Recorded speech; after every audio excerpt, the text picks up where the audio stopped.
Welcome to the Fifth Summit Entrepreneurs Network. Today we are joined with Laurie, the CEO of REVÍVŌ. Hello, Laurie. How have you been? Hi, I'm very well, thank you. How's everything at Hong Kong? How have you been coping with this pandemic? Or do I say post-pandemic right now? It's still during pandemic, I guess, and yeah, Hong Kong has been quite safe because they maintain quite well the pandemic. But it's a small island, so I can't wait to be able to travel again. Yeah, I'm sure everybody is sharing the same thoughts as you. Laurie, thank you so much for ordering us by joining us with this Entrepreneurs Network. Instead of me giving our viewers a detailed description of what REVÍVŌ is, could you describe it yourself, please? Yes, totally. So REVÍVŌ is a luxury comprehensive wellness retreat.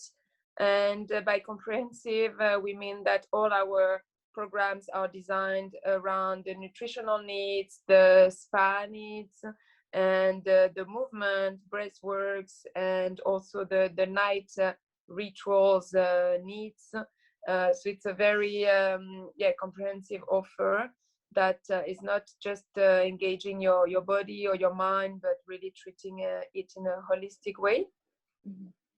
Okay. The positioning, I mean luxury, because we really pay attention to every single detail, and you have access to a lot of facilities that are quite superlative. Okay, Yeah. thank you. Thank you so much for giving us a description of what REVÍVŌ is. Now let's dive into the first question for our entrepreneurs now. Okay, what was the driving force for creating your business, and has your vision changed in the past 12 months? The driving force was that I felt that there was something lacking in the industry of luxury hospitality that was really comprehensive. So of course, lots of hotels offered spa and eventually yoga classes, but some others were also specialized in diets. So you could go to some luxury hotels to lose some weight. But what I feel when I experience it is that okay, it's great, I've been there, I lost 2 kg eventually, but then when I came back home, it didn't really change anything in my mind. And so of course, because I didn't practice my training and I didn't understand how, why, and eventually you gain it back. So I wanted to really create this feeling of contentment that I receive when I have done a yoga class, that I've been fully into the yoga class for 1 hour or eventually even more, and you feel really content, you feel fulfilled. And so I wanted really to procure this feeling. That was the vision. To And make how has this vision changed in the past 12 months?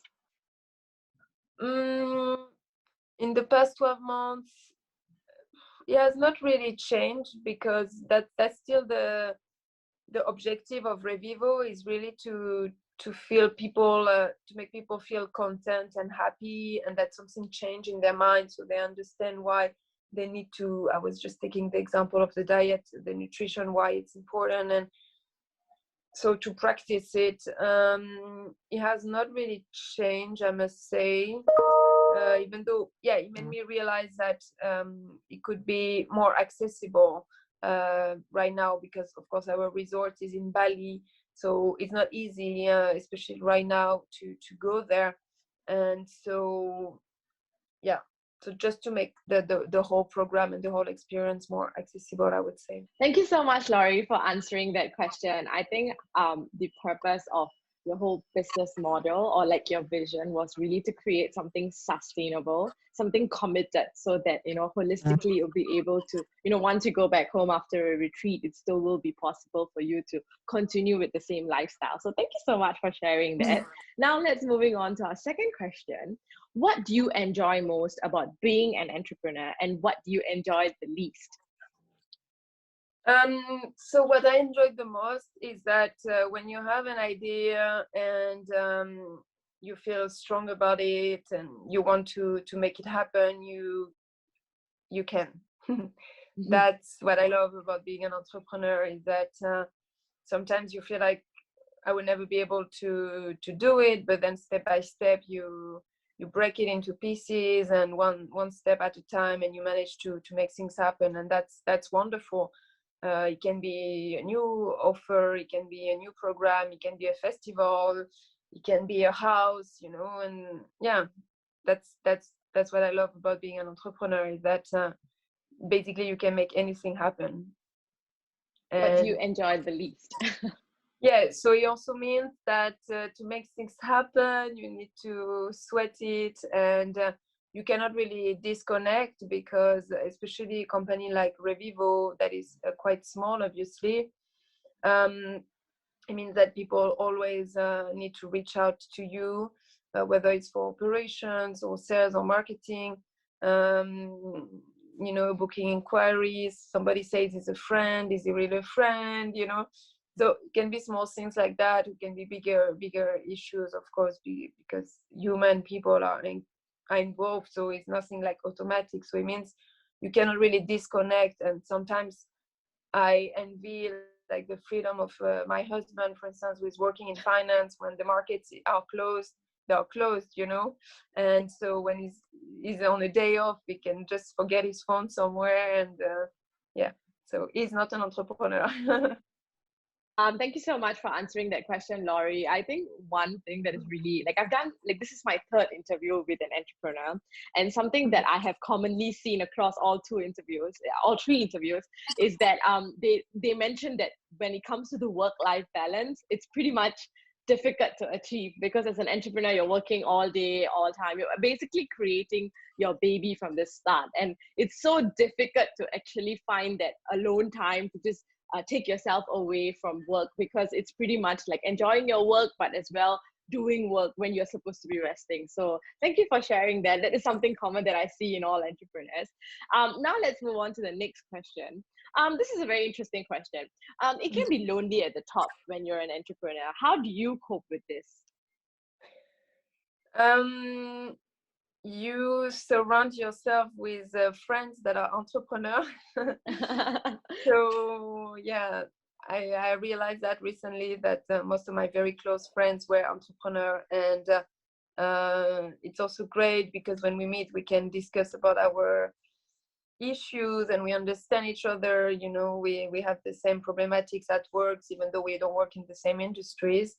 And especially if they are also working for small companies. But even people are working for big corporates, you realize, yeah, it's always more or less the same issues, you know, time management and human resource, and yeah, how you communicate. About like communication, I feel it's something that we all struggle with, no matter the size of the company, or yeah.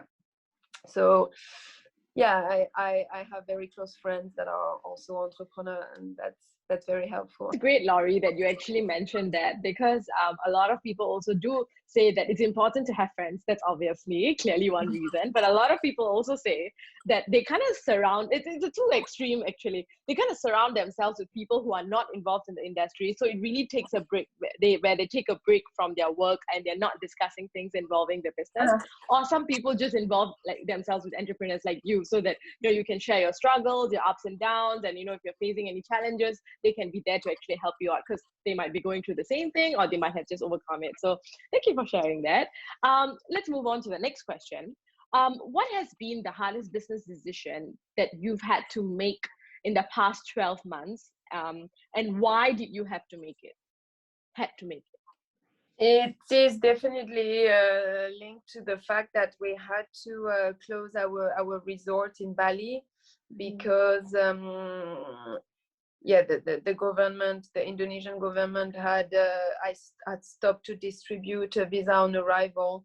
So it was quite impossible for tourists to come to Bali.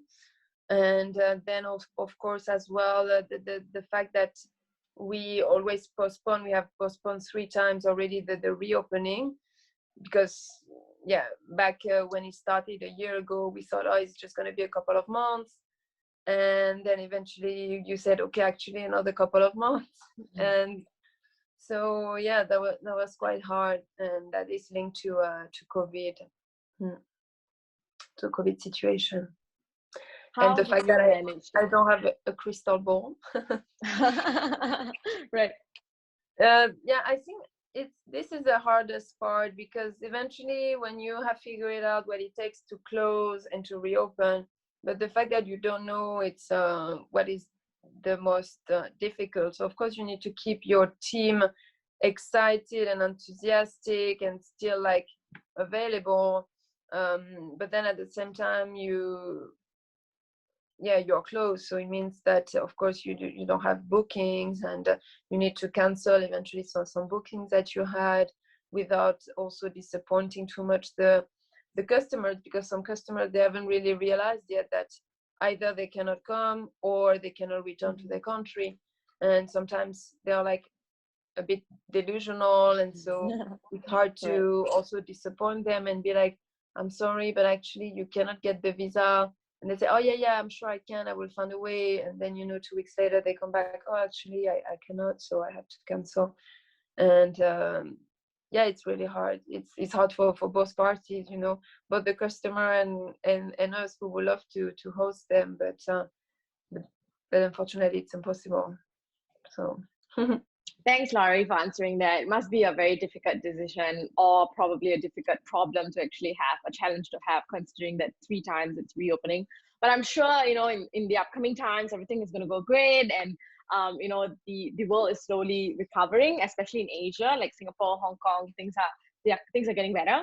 So I really hope that you'll be able to reopen like how you've planned, and this would not be a challenge anymore. So the next time when we have this interview, you'll be able to tell me that, hey Sarah, I have new problems right now because things are finally progressing. So really, really good luck for that. Let's move on to our second last question. What big problem are you trying to solve internally that could transform your business externally? So the what we have tried to achieve is to make the offer more accessible, because we realized over the past 12 months it was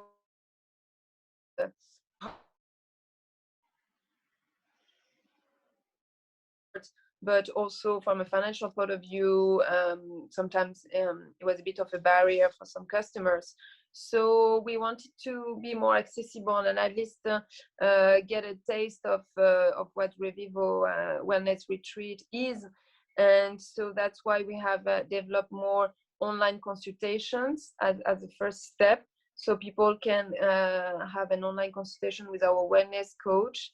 And we send the pre-arrival questionnaire that whether or not they can afford and they can fly to Bali, at least we have a first health overall assessment, and we can guide them through their daily routine, how to increase a bit of in terms of nutrition, or improve, increase their workout a bit here and there, or improve their nutrition, or we give them some tips about how they sleep, and we see that they are very happy with that already. And sometimes this is the first approach as well, and then people maybe will start with that, and in a year or so they will come and visit us. So that's what we have changed internally. That's great. I think a questionnaire will definitely help the way in which you'll be able to judge if the person's able to travel, and you'll be able to make the decision rather than them wanting to travel. I'm sure everybody wants to travel, so everyone's going to just say yes, I can do it, until the last minute when sometimes lockdowns happen, the situation in their country just becomes worse. So I think this is going to be a good way forward. We're down to our last question, and this is a spontaneous question. I didn't include it in the list of questions because I just want to have authentic answers and non-prepared answers to that. One of the final questions is, what is one lesson that you have learned when you started your business that still upholds today? It's never what you thought it was going to be. So don't read too much the crystal ball and the budget and the financial and the business planning. Of course you need one, but then you really need to be connected to the reality and be flexible, and and very dynamic in the way you can change and offer pricing, a team even sometimes, because reality and planning is there is a theory and the reality, as we know. So like with everything else in life, it's good to have a plan, but it's also good to be grounded and to look around and put things into perspective always. Yeah. Thank you so much, Laurie, for taking time to actually answer all the questions. Like, it's always amazing to have you part with us. This is going to be in the Entrepreneurs Network, which is basically a group of individuals whom are, probably starting their business, whom are doing really well in their business, or just wanting to be connected with fellow entrepreneurs. So, do you have any final words to say to these people? It always seems impossible until it's done. Thank you so much. Thank you, Laurie. Very well said. Thank you so much. Thank you. Have a good day.